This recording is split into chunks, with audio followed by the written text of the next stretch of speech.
So what's up guys, yun, another day, another bem no? So yun, may naka-appreciate nung setup natin, no? Dun sa ah, Combat Master Alpha, no? So yun, ito yun, yung ginamit natin. Ito yung holster, ayan, na quick draw. Then, ito yung RMR, no? So yun guys, legit na RMR red dot to ha. So yan, Sotak na RMR red dot, no? So, yan. Yan siya. O, di ba? Ganda, oh. Yan. So, yan. Meron siyang kasamang battery and mount for Glock, no? So, yan. Set aside na natin. Tapos, yun. May magazine na ito, extra magazine. So, yan. Ito extra magazine na STI, no? So, na-confirm natin na fit yung STI magazine at walang problema dun sa Combat Master, no? Try din natin to. So, try natin to. Then, ito yung yan. Combat Master Alpha, no? By Army Armament, no? So, this is Army Armament R601-3. So, yan. Inside the box, meron siyang manual. Yan. Tapos, mga candies. Tapos, syempre, yung kanyang long magazine, no? High capa magazine, ang haba-haba, no? So, extended magazine. Then, meron siyang kasamang mount. Yan, no? So, MOS din siya, no? So, ito yung unit. Yan. So, yan yung unit, no? Napaka-pogi niyan. So, naka-compensator yan. No?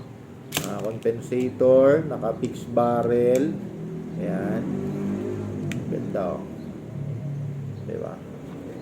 Tapos, naka-magwell, may rail for attachment, custom trigger na adjustable. No? Tapos, meron siya rito, itong may mga butas na to, guys. Mount yan para mag-mount dito. And at the same time, yun, ready na siya for RMR. Kung mapapansin nyo, wala siyang sight. So, talagang maganda o maglalagay ka ng RMR, no? So, yun. Testingin natin tong unit na to, no? So, yun. Testingin natin. So, maglalagay tayo ng lube. Yan.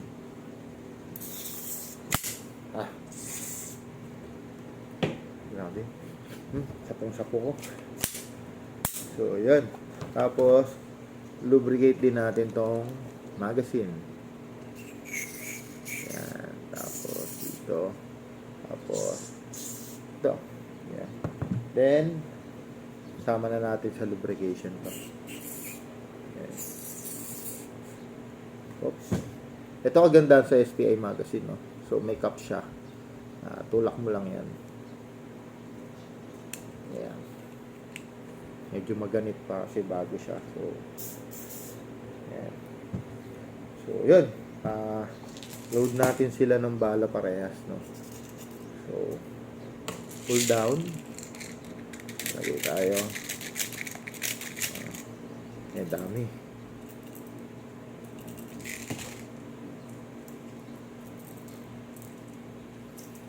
Dinamihan ko, guys, kasi masarap iputok to eh. Ayan. So, tingnan lang natin yung feeding niya. At the same time, kung magkakaproblema. So, tama naman siya, no? Ayan. Then, lagyan din natin to. So, extra magazine, no? Check natin yung feeding.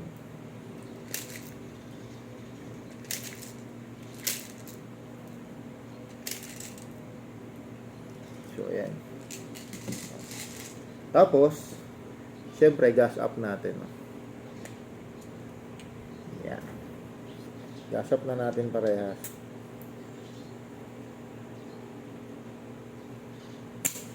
Ayan. Okay na yun. Tapos, gas up din natin to. Itong long magazine.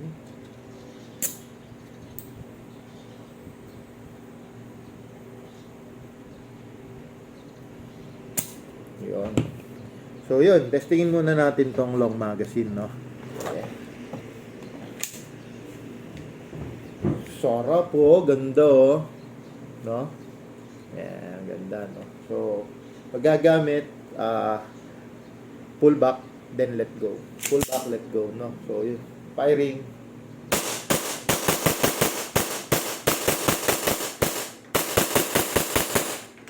Sarap talaga iputok nito. Solid, grabe. No? So, testingin natin yung extra magazine, no? Ganda. Talagang gusto ko to. So, kung mapapansin nyo, nag-open slide kasi nawala na ng bala yung mahabang magazine. Then, balik natin to. Slide down. No? So, automatic. Ready to fire na to. No? So, yun. Firing.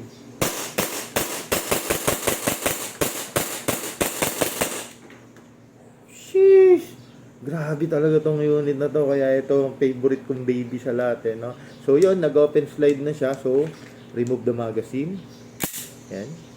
So yung unit nakita natin, no? Wala naman siyang problema. Swabbing, lakas ng palo. Grabe, talaga nakaka-inlove to. Kaya dinadamihan ko yung bala pag ito yung tinetesting ko. So yun, yun, follow nyo kami sa YouTube channel namin, sa page namin. Maraming salamat mga bossing.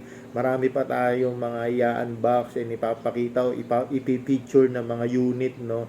So, para magka-idea yung sarap-sarap maglaro na airsoft, no? So, nakakawala. Kanina inaantok ako, ngayon wala yung antok ko kasi ang sarap kung nakakarinig ka ng ganung mga unit, no? Ang lulutong ng palo. By the way guys, pumapalo to ng 350 to 380 FPS, no? Minsan lumalagpas pa doon. Yung akin is 385 to 390, di ba? So yun, maraming salamat po sa pagtitiwala sa amin. Maraming salamat sa panonood ng mga video namin. Follow niyo po kami. Maraming salamat po. God bless.